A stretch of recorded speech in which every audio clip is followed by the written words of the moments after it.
जंगल की कहानियाँ अक्सर प्रकृति, जीवन और उसकी जटिलताओं को उजागर करती हैं। एक सामान्य जंगल की कहानी कुछ इस प्रकार हो सकती है। जंगल का रहस्यमय निवासी। एक समय की बात है, एक घना और हरा भरा जंगल था। इस जंगल में कई प्रकार के पेड़ पौधे, जानवर और पक्षी रहते थे। हर सुबह जंगल की ताजगी और हरियाली से भरपूर हवा में एक नई ऊर्जा घुल जाती थी। जंगल का सबसे रहस्यमय निवासी एक बुजुर्ग हाथी था जिसका नाम मोहन था। मोहन की त्वचा पर पुराने निशान थे और उसकी आंखों में जीवन के कई अनुभव झलकते थे।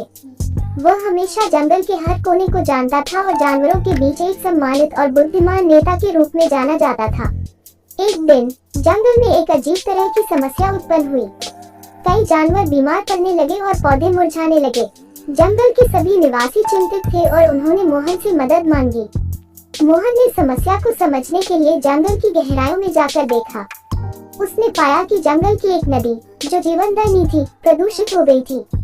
कुछ वन्य जीव नदी के किनारे कचरा फेंक रहे थे, जिससे पानी की गुणवत्ता बिगड़ गई थी। मोहन ने सभी जानवरों को एकत्र किया और उन्हें प्रदूषण के प्रभाव और इसकी गंभीरता के बारे में समझाया। सभी जानवरों ने मिलकर नदी की सफाई का निर्णय लिया। उन्होंने नदी के किनारे से कचरा हटाया और यह सुनिश्चित किया कि भविष्य में कोई भी वहां कचरा न फेंके।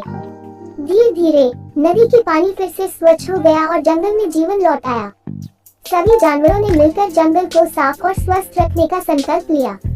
मोहन की बुद्धिमानी और सभी जानवरों की मेहनत ने जंगल को उसकी पूर्ववर्ती सुंदरता वापस दिला दी।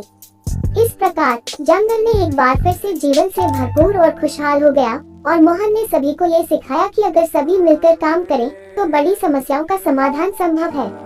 इस तरह की कहानियां न केवल मनोरंजन करती हैं बल्कि महत्वपूर्ण शिक्षा भी देती हैं।